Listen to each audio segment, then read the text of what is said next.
Olá, boa noite, um abraço especial a você ligado na TV Santos. Estamos ao vivo também através da Rádio Antares para mais um Mesa Redonda. E no programa de hoje, já deu para perceber, um programa fora do estúdio, um programa diferente. Estamos aqui na Federação de Futebol do Piauí, onde vamos debater tudo sobre o nosso futebol, em especial a decisão que acontece amanhã sobre o Campeonato Piauiense Sub-11. Decisão entre a Escolinha Fla e Boca Juniors. Um bate-papo com Daniel Araújo, ele que coordena os campeonatos de base aqui da Federação de Futebol do Piauí. E ainda aqui no Mesa Redonda, um bate-papo com o jornalista Tony Trindade, onde vamos debater a situação das grandes empresas e os grandes empresários que não chegam ao futebol piauiense e não ao esporte piauiense. Vamos conferir agora uma entrevista com o superintendente da Federação de Futebol do Piauí, Daniel Araújo, que fala sobre a categoria de base e a decisão de amanhã do Campeonato Piauí Sub-11 entre Escolinha Fla e Boca Juniors. Daniel, fala um pouquinho do Campeonato Piauí Sub-11, que chega à sua reta final amanhã, mas chega dentro do esperado? Superou as expectativas. A gente rompeu marcas esse ano. Nós temos 1.532 atletas catalogados, ou seja, filiados a essa federação para uma futura negociação para cada clube. Então, o atleta está registrado hoje na federação. Uma média de mais de 5 gols partidas. 30 equipes participaram, divididas em 10 grupos. E hoje nós estamos aqui no Estádio Albertão para a grande final entre Boca Juniors e Escolinha do Fla. Daniel, dentro do que você frisou, a quantidade de jogadores que estão filiados à nossa Federação de Futebol do Piauí, mostra também que esses garotos já têm uma certa disciplina dentro de campo, porque o índice de cartão vermelho praticamente não existiu durante essa competição. Não teve nenhum cartão vermelho, né? Então foram mais de 30 e poucas partidas, nenhum cartão vermelho. É aquela padronização, a gente usa a padronização desde o sub-11 ao profissional. É a mesma arbitragem da CEAF, a mesma determinação de seriedade, de credibilidade, para que o jogo aconteça na sua normalidade. Daniel, o que mais te chamou a atenção nessa edição do Campeonato Piauí em Sub-11? Acho que o público que compareceu, os familiares, os vizinhos, aqueles que gostam de futebol. A gente vê lá os pais, os padrinhos, as escolinhas que levaram também um grande público, se organizaram, vestiram a camisa. A gente viu a equipe do Promorá e do Esplanada, a equipe que era do atleta, o pai vestia a camisa, com balões, com charangue. Então, a gente conseguiu povoar um pouco o Estádio Albertão e motivar esses torcedores. O que chamou a atenção, Daniel, é porque houve uma renovação de jogadores, que muitos estouraram a idade e passam para outra categoria. Mas os que chegaram dando conta do recado, porque tecnicamente foi uma competição equilibrada. Foi até melhor do que a do ano passado. Essa competição se massificou no calendário da federação, por isso que se repetiu e o nível técnico aumentou esse ano. Alguns jogadores, como você falou, que participaram ano passado não estão aqui devido à idade, mas que o nível aumentou. A gente destaca o jogador Messi do Promorá, que encanta ver aquele garoto jogando com a perna esquerda. Para essa final de amanhã, Daniel, envolvendo as equipes do Flamengo e do Boca Juniors, 2 pontos chamaram a atenção. Primeiro, a segunda final consecutiva do Flamengo. E segundo, do outro lado, uma equipe que também é uma franquia de uma grande equipe do futebol mundial, mas que tem como técnico uma mulher. É verdade, isso é um paradigma que está sendo quebrado no futebol. Ela já veio fazendo um trabalho desde o futsal, foi contratada pela escolinha do Boca Juniors, mostrou seu trabalho. Fez um jogo duríssimo contra o Bebeto. O Bebeto poderia ter até ganho a partida, mas no finalzinho cedeu o empate e perdeu nos pênaltis. A tranquilidade, a calma que a mulher tem, tu acha que ajudou naquele momento ali, porque mostrava que o Bebeto está classificado e de uma hora para outra a classificação foi para o espaço. É verdade, o Bebeto estava nervoso ali na beira do campo, eu estava presente no Estádio Albertão, mas ela controla os garotos direitinho, tem um respeito, um carinho especial, e eu acho que é isso que a marca é diferencial do Boca Juniors. O que vai ser preparado para essa final entre Boca Juniors e Flamengo? Vamos começar às 17 horas, na preliminar em Promorá e Bebeto, vamos premiar o terceiro colocado, e a grande final logo após às 18 horas. Terminada essa final, nós vamos instalar um palco, né? Instalar um palco para fazer a solenidade de premiação. E aí nós vamos premiar o campeão com o troféu e medalha, o vice-campeão com o troféu, e além da seleção do campeonato. Nós vamos pontuar do goleiro ao ponto esquerda. Além disso, o artilheiro, o melhor goleiro e o destaque da competição. Tá Tá certo. Ô Daniel, o torcedor não vai pagar ingresso, o público amanhã com certeza vai ser considerável, um público realmente de campeonato profissional. Agora, qual o planejamento e o projeto que a federação tem para o próximo ano em relação ao Sub-11, ao Sub-13, que será a nova categoria que vai está dentro do cronograma da Federação de Futebol? Isso tudo começou com o Sub-11, Cid. Por que você não tem aquela sequência? Por que você não faz outras competições? Aí esse ano nós vamos soltar o calendário na solenidade de confraternização da federação com a imprensa e os presidentes de clubes. E aí nós vamos fazer do Sub-11 ao Sub-21, ou seja, vamos fazer o Sub-11, o Sub-13, o Sub-15, o Sub-17, o Sub-19, a Copa Piauí Sub-21 e fecha o calendário da federação com o feminino. Além disso, Campeonato Estadual Série A, profissional, a segunda divisão profissional e os campeonatos brasileiros da Série D, Copa do Nordeste e Copa do Brasil. Daniel, vale lembrar que todo esse calendário que envolve a categoria de base era uma preocupação do presidente, do saudoso Cesarino Oliveira. É um legado que ele deixa para a categoria de base e principalmente para o futebol piauí. Era o sonho dele, né, fazer essa categoria de base. Só que eles barravam em algumas situações. Por exemplo, estádio de futebol. Nós estamos com a dificuldade. O Lindolfo Ponteiro ainda hoje está interditado. O Albertão só com um público de 5 mil pessoas. Por isso que a categoria de base não cobra ingresso. Não há essa necessidade de laudos quando não se cobra ingresso. Mas o sonho dele vai ser realizado. Com certeza, essas competições eu rezo e rogo para que os estádios do futebol piauí sejam reabertos, principalmente o Lindolfinho, que é a nossa casa especial, e para que a bola role no próximo ano e aqui a gente cumpra integralmente o nosso calendário. Isso é que a gente está trabalhando para que isso aconteça. Convido o torcedor para o jogo de amanhã. É amanhã no Estádio Albertão, rodada dupla, e às 18 horas, Boca Juniors e Flamengo. Eu conto com vocês lá para a gente fazer essa grande festa do futebol piauiense.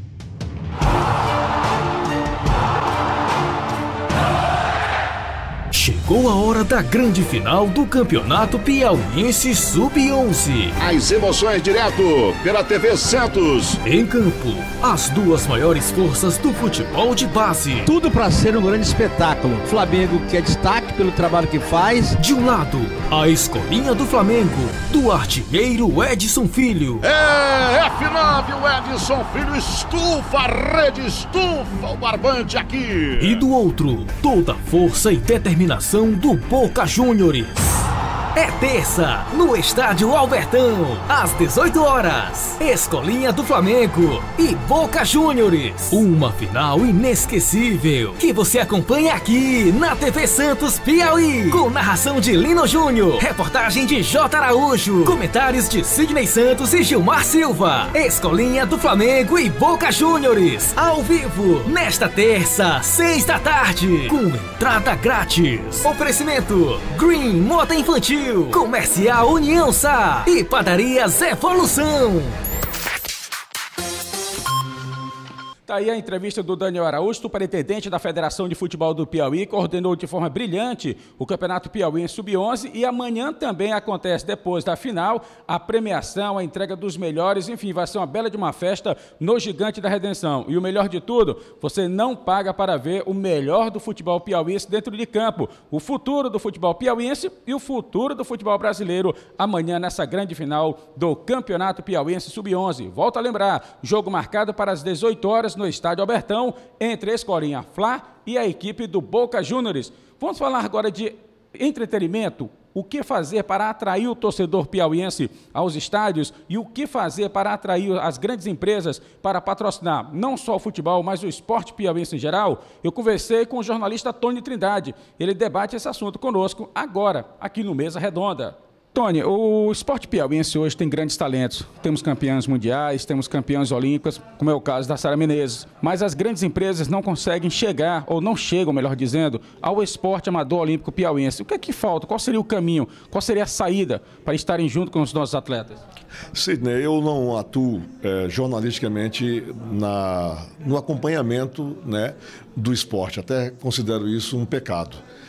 E aí eu aproveito essa entrevista para dizer que esse pecado que eu particularmente cometo enquanto profissional, de não ter um aprofundamento, um acompanhamento mais, eu diria, mais a miúde, né, do esporte como um todo no nosso estado, eu repasso esse retrato para o conteúdo mais amplo. E para uma análise um pouco mais contundente no que se refere à própria imprensa. Então, eu acho que começa um pecado pela divulgação equivocada ou não divulgação das atividades, dos profissionais, num espaço que eu diria um pouco mais nobre. Se a gente parar para fazer uma autocrítica, a gente vai verificar claramente de que o espaço dispensado pela imprensa como um todo, uns mais, uns menos, é muito pequeno. E isso, por si só, já demanda um desinteresse, na medida em que você não dá o destaque merecido a estas pessoas, a essas atividades esportivas, para que elas possam chamar a atenção do mercado. Né? Então, eu acredito que precisa haver aí uma composição e uma conjunção de forças que reúna a imprensa e outros atores para que eles possam, então, com isso, ajudar, contribuir para que se possa chegar a esse nível de consciência das empresas compreenderem que é um investimento nobre, que é um investimento louvável e que dá retorno. Principalmente que dá retorno, porque ainda há um pecado que não fica só no esporte, mas fica no âmbito geral dos patrocínios, de algumas empresas acharem que estão fazendo favor. Elas patrocinam dizendo, olha, eu vou te dar uma ajuda, eu vou te dar uma força. Elas não compreendem aquilo como um investimento. Não obstante, o resultado está ali, às vezes, patente para elas, a olho nu, e elas desconsideram. Terminam por levar a abordagem para o campo da ajuda, do favor. Né? E aí no esporte isso se agrava ainda muito mais. No esporte como um todo, o nosso próprio futebol. O futebol atrai público, patrocínio, espaço no Brasil inteiro. Aqui no Piauí, a gente não vê isso. O futebol do Piauí, como você frisou agora há pouco, ainda tem aquela velha história, pires na mão. Os clubes do interior dependem das prefeituras e os clubes da capital fazem projetos para que o governo do estado possa ajudar. Nós temos hoje aqui no estado do Piauí, principalmente na capital piauiense, grandes empresas instaladas e há projetos sociais, projetos que podem tirar o dinheiro através do imposto de renda. Isso. Aonde que está o erro? Está faltando um profissional na área para chegar e realmente dar essa entrada desse caminho? Tem a questão do marketing esportivo, que é um campo específico do marketing, onde profissionais se especializam para atuarem nesta área e, consequentemente, darem um resultado mais significativo. Aqui no Piauí, salvo engano, 2 ou 3 profissionais eu conheço que têm, vamos dizer, um olhar para o marketing esportivo, mas não é suficiente. Não é aquilo o ideal para que você possa provocar essa reação. Volto a dizer, as empresas precisam olhar para o esporte e compreender como um investimento, além de ser uma ação cidadã. Quer dizer, promove a imagem da empresa, o conceito dela perante a opinião pública e dá resultado. Mas eu volto também a dizer aqui, sendo redundante e sendo repetitivo, é preciso haver uma conjunção de forças. Melhorar o grau de consciência dessas empresas através da divulgação. E aí eu faço novamente o meia-culpa. Os meios de comunicação precisam dedicar mais espaço, compreender. Aquele espaço exagerado dedicado à política partidária, né? Demasiado, às vezes chato, deveria ser uma parte dele dedicado ao esporte, de uma forma mais profissional, com uma atenção maior dos veículos. E aí eu me incluo, eu nos incluo inclusive o nosso veículo TV Antena 10, Sidney. Tony, o futebol, como é o carro-chefe do nosso esporte, está até no Brasil, enfim, o futebol piauiense, nós temos o estádio Albertão e temos o estádio municipal Lindolfo Monteiro. O Lindolfo Monteiro completando 9 meses de portas fechadas. O Albertão, quase 6 anos, com apenas uma dependência liberada para 5 mil lugares. No estádio tem 5 mil lugares, 54 mil lugares. O que passa a ser algo lamentável. O lado externo do Albertão totalmente escuro. Segurança, conforto não tem. As outras arenas modernas, padrão FIFA, isso também afasta um pouquinho o olhar do empresário? Eu não tenho dúvida. Eu fui secretário de comunicação por 9, 10 meses e tive a oportunidade de ir ao Albertão por algumas vezes, justamente para cuidar um pouco da imagem, ajudar ali a melhorar a imagem estética do Albertão para alguns eventos que estavam sendo realizados lá. E pude constatar realmente o desleixo que há ali, né? O desrespeito que há àquela arena. E aí hoje, se a gente compara com outras do Brasil, mais recentes, inclusive por força e por conta da Copa do Mundo, Fortaleza aqui do lado do Castelão, quer dizer, isso é de causar não só mais vergonha, mas até indignação mesmo, entendeu? Isso não deixa de ser uma das grandes razões do afastamento. Eu, quanto quando criança, eu vinha de Monsenhor Gil para assistir Rivengo no Albertão. Trazia a bandeira na mão e o estádio completamente lotado. Era uma festa linda e hoje essa é uma cena raríssima. Só se vê em situações muito especiais, né, e que não representam a realidade do cotidiano daquela praça esportiva. O Lindolfo Monteiro também, quer dizer, uma história belíssima. Nós temos o caso do Verdão, que está aí há tempos, né, agora vai entrar num processo de parceria público-privada. Esperamos que com isso possa vir realmente uma solução para aquilo lá. Então, é uma série de erros cometidos simultaneamente, de negligências que são cometidas, que culminam com essa realidade, triste realidade que a gente enfrenta hoje, Sidney. Tony, só para finalizarmos, o Campeonato Piauiense esse ano valeu 3,5 milhões pelas competições nacionais. 2019 vai valer em torno de 6,5 milhões a 7 milhões, porque temos Copa do Brasil, Copa do Nordeste e Campeonato Brasileiro da Série D. Você frisou agora há pouco, público-privado. Pode ser uma boa privatizar publicamente o Estádio Albertão ou vai afastar um pouquinho o nosso futebol por ser um futebol de pouca renda pública, enfim...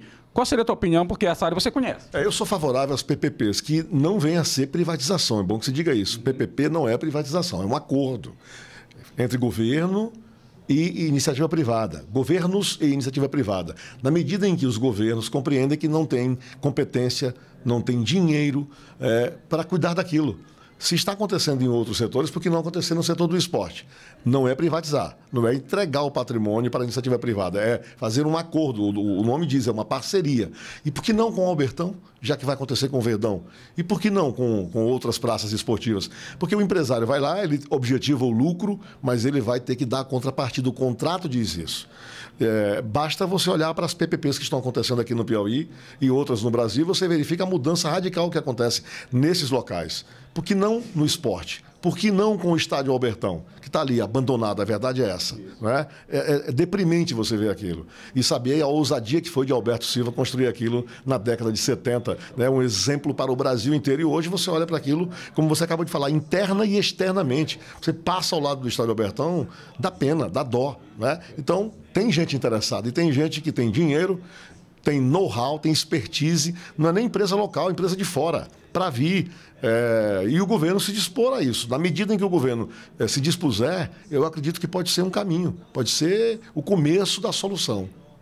Só para finalizar mesmo agora, você disse que vinha de Monsenhor Gil acompanhar os clássicos Rivengo. Hoje o clássico do futebol do Piauí não é mais Rivengo. O clássico hoje é River Altos, River e Parnaíba, porque o Flamengo realmente entrou numa decadência e o torcedor espera que ele possa voltar com força agora em 2019. Qual seria a mensagem do torcedor Tony Trindade para que o torcedor possa realmente retornar às arquibancadas do Estádio Albertão e Lindolfo Monteiro? E aí, para completar, eu lembro bem que as lameiras das bicicletas não eram de times de fora, eram locais. Né? As torcidas organizadas, eu lembro muito bem, locais, elas faziam aquelas festas, os eventos prévios às partidas de futebol. Quer dizer, tinha toda uma dinâmica diferente. Há quantos anos atrás? Há 30, 40 anos atrás. Quer dizer, e o mundo mais moderno, o mundo tecnologicamente avançado e globalizado, e a gente não vê essa paixão traduzida numa ação. Se a gente olha para o lado aí, para o Ceará, a gente vai ver isso acontecer, no Maranhão também, né, para a gente não ir longe. E é mais um referencial que a gente tem entre esses dois estados que a gente precisa seguir. Né? O meu pai era paraense, eu lembro bem, eu fui com ele assistir jogos em Belém, Paysandu e Remo, né? Papum da Curuzu, meu pai era... No Maranhão não é diferente, no Piauí também não foi lá atrás. Então, eu acho que isso passa por um processo de autoestima, né? Por um processo de autovalorização. Então, eu convoco, a minha mensagem é de convocação a que todos façamos a nossa parte. Mesmo que não sejamos, no caso do jornalismo, da crônica esportiva, mais especificamente, mas que a gente comece a compreender que a gente tem um papel a cumprir dentro desse contexto, de valorizar atletas, de respeitar mais os atletas locais, que se destacam, inclusive, nacional e mundialmente. E com relação ao futebol, acompanhar mais de perto, cobrar mais. Você vê o caso do Flamengo. O Flamengo foi surrupiado, foi depenado, foi roubado. E eu, volto a dizer, eu era criança e eu vinha para Teresina porque o meu pai era muito amigo do servo de Deus. Então não precisa dizer mais nada. Então naquela época a gente ia para a sede do Flamengo e tinha piscina, tinha aquela animação, depois tinha futebol à tarde, quer dizer, era uma outra realidade, era uma outra dinâmica. e ela simplesmente sumiu, acabou, desapareceu. Não obstante o trabalho de pessoas como você, de profissionais da imprensa abnegados, dedicados, sofredores como você, e muitos outros estão aí persistindo aguerridamente, né, segurando essa peteca e ninguém enxerga, ninguém vai lá para dar um apoio, né? Então, é preciso, acho que, bradar, gritar e chamar a atenção para esse lado tão importante, sem desconsiderar que o esporte pode ser, se não for, a mais importante arma que se possa usar contra a violência. Verdade. Só lembrando, Tony, que o Flamengo completou 81 anos, no dia 8 de dezembro agora, sem ter o que comemorar. Pensou muito pelo contrário, tendo muito o que lamentar, não é verdade? Então, complementando, é no esporte que pode estar a solução do Brasil. O caminho para os jovens, para as crianças, para que elas possam olhar para um outro lado, ter uma outra expectativa e uma outra perspectiva de vida. O esporte pode proporcionar. Não precisa que seja Neymar, que sejam grandes nomes. Medianamente, muita gente pode mudar o rumo da sua vida para melhor através do esporte, desde que a essas pessoas, essas crianças e jovens, sejam dadas as oportunidades. E o Mesa Redonda de hoje fica por aqui, agradecendo ao jornalista Tony Trindade, ele que é o diretor executivo da TV Antena 10. Agradecer também a Antena 10 por nos ceder esse equipamento. Claro, tivemos aqui o apoio técnico de Cândido Medrado e o nosso Mesa Redonda de hoje fica por aqui. Apresentação de Sidney Santos, produção de J. Araújo, edição de imagem de Paulo Silva e direção de TV de J. Neto. Engenharia técnica Charlison Luiz, direção da Rádio Antares Rodolfo Valentim, presidente da Fundação Antares Humberto Coelho. O Mesa Redonda de amanhã será apresentado direto do Estádio Albertão na cobertura da grande final do Campeonato Piauiense Sub-11. Um abraço a todos, valeu, tchau, tchau, galera.